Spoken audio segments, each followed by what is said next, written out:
Welcome to the Stepmom Side with Alicia, the podcast for stepmoms ready to create the life they want and one they actually have a say in. Here we talk all things stepmom life and just a little bit more. Leave the superficial conversations at the door and get ready for perspective shifts and actionable advice to help you on your way to creating the life you want, one step at a time. Hey, welcome back to the Stepmom Side Podcast. Today's episode is for every stepmom who's bent over backwards, tried to play nice, sent the polite text, and still finds herself in a co-parenting nightmare thanks to an ex who just refuses to play ball. Is that like how we're going to say it? I think that works, right? But here's the thing. If you've got a co-parent who seems hell-bent on making everything difficult, this podcast episode is for you. Today we're talking about what to do when the ex makes co-parenting impossible. This episode isn't going to be filled with fluffy advice or false hope of just hang in there. We're going all in on the truth. Co-parenting only works when both adults are willing to act like adults. And sometimes that just isn't the reality. But that doesn't mean you're powerless. I love when you see like on social media when they're like, just try harder, or like maybe if you're nicer to her, like the ex will like you. And you're like, yeah, I've literally tried everything. Like that's not going to work. So let's just get this out there. You can't co-parent with someone who refuses to anything. If the ex is all about drama, manipulation, control, or just refuses to communicate like a functioning adult, guess what? You're not co-parenting. You are surviving, my friend. You are surviving a high conflict situation while trying to keep your own sanity and your own home in check. And that matters because when you stop expecting it to be a team effort, you stop setting yourself up for disappointment. You start setting boundaries. Let me repeat that to you so you can just hear that a little bit more. When you stop expecting it to be a team effort, when you stop expecting the ex to play nice, when you stop expecting like maybe next time will be better, maybe this, maybe that. When you stop expecting it to be a team effort, you stop setting yourself up for disappointment. So we're going to manage our expectations and our reality, right? The expectation is you want it to be a team effort. You want the ex to play nice. You want her to insert whatever it is that you want her to do. You stop setting yourself up for disappointment. That's the reality. You start setting boundaries. And listen, you don't get to decide how the ex behaves, but you do get to decide how you respond. That's your power. She's going to act all sorts of sideways. You don't have to. We're not stooping to that level. We're not going to match the petty. We're not going to do that, even though it feels good or it might feel good in the moment. If they want to send a 13-paragraph email filled with accusations, cool. You don't have to respond to anything outside the scope of what's necessary. They want to change the schedule last minute just to screw with you. That sucks, but maybe it's time to stop bending over backwards just to accommodate someone who clearly doesn't care about cooperation. How many times has that happened to you where you get a last minute schedule change and it totally hijacks your whole entire day? Like a last minute schedule change, maybe that text comes in this morning and you're like, oh my gosh. Or maybe it feels like, I don't know, that every text or every message, whether it's a text or an email from the ex, is designed to ruin your day. Yeah, this episode, that's what we're going to cover in here. And I just want to remind you of a few things. It feels impossible because of the power and control. That's what's really happening underneath all of this chaos, power and control. The ex might feel threatened and she might feel jealous. And so she's doing all of these things to kind of hijack your day. And it works, right? Because you guys respond or you send some colorful email back or a text back. That's why I'm like, just respond to the things that are pertinent. Like you want to make accusations, like knock yourself out, my friend. Not right now, but maybe at some point you can be like, oh my gosh, do you remember when? The loyalty binds though for the kids, like they feel stuck in the middle and they feel afraid to like you too much. And then that creates some sort of dynamic. What also like is affected is your partner's guilt. They're scared to push back and they just want peace. They're scared to push back because they're afraid that the ex is going to not let this kid see them as much, or not let them come over, or they're going to be brainwashed or poisoned, or, have all of these accusations or allegations made. Your partner's guilt also plays a factor in here. And guess who's left holding the emotional bag? Again. You. You can't fix someone who thrives on conflict. You're not failing if things are still tense. You are not failing if things are still tense. You're not crazy for wanting boundaries either. If you don't want this to be your life and you decide to implement some boundaries, I love that for you. That doesn't make you crazy. It might make you crazy to the people that benefited from you having no boundaries. And no, you don't need to be a saint to survive this dynamic. So let's get into okay, how the hell do I actually survive this? Because I'm dying over here. Control what you can. Your energy, your tone, your home.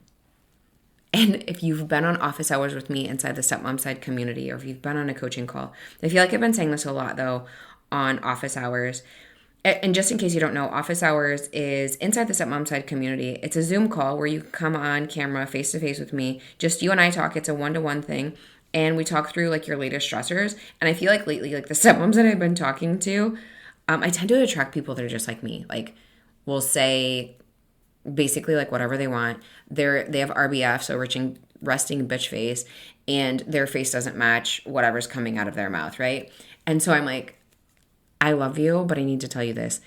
Your face is not saying what is coming out of your mouth. So let's do a little role playing, or here are things that you can say, but you need to practice your face, your tonality, and what you're going to say in front of a mirror, because we need to watch it. And I will say the phrase that I give them, or give the stepmom that I'm talking to, I will say it with how their face looks.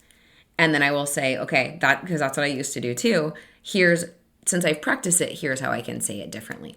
So you need to control what you can. Your energy, your tone, and your home. Or maybe you use apps like Our Family Wizard or Talking Parents. Set a timer before responding so you don't react out of pure rage. Set a timer before responding so you don't react out of pure rage, because that's normal.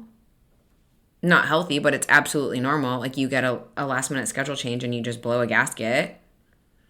I remember this one time I caught myself rewriting the exact same text 5 different ways because I wanted to sound reasonable, but I also wanted to get my digs in.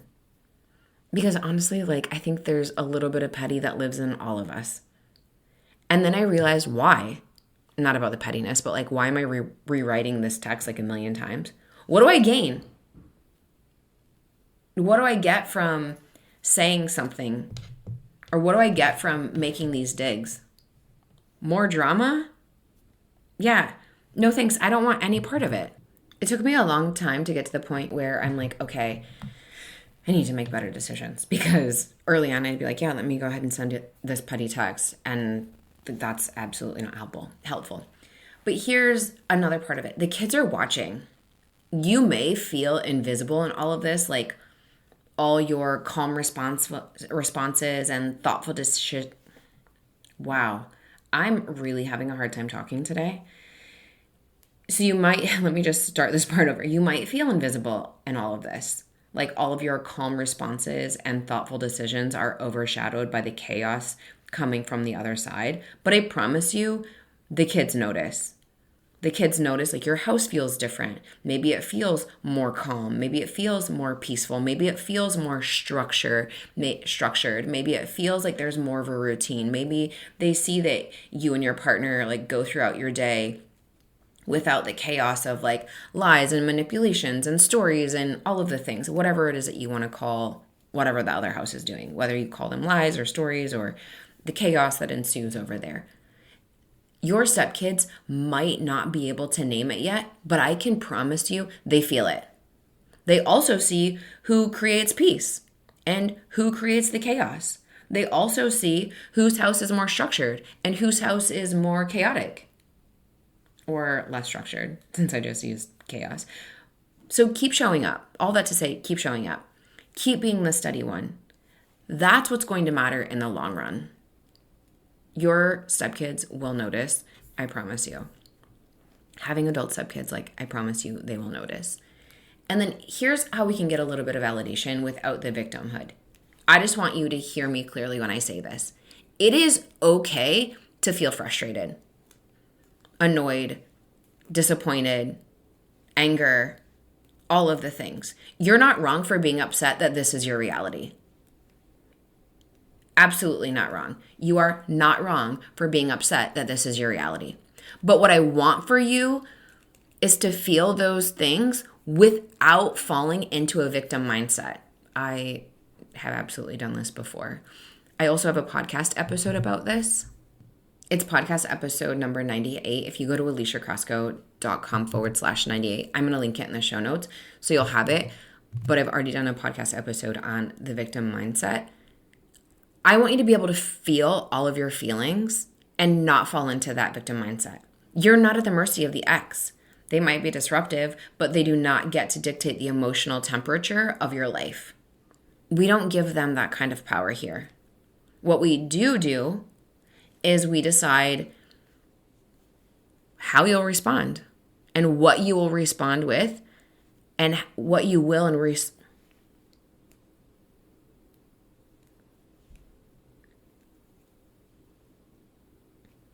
Here's what you can do.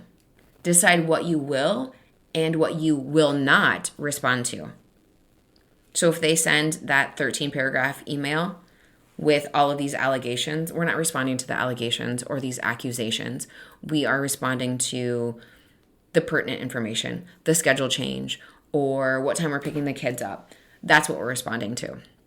So you can set boundaries and not say, hey, by the way, here's my line in the sand, don't cross it, because they're going to be like, challenge accepted, like, I'm in. So we're going to use boundaries like a damn shield. We are protecting our peace. We are protecting ourselves here.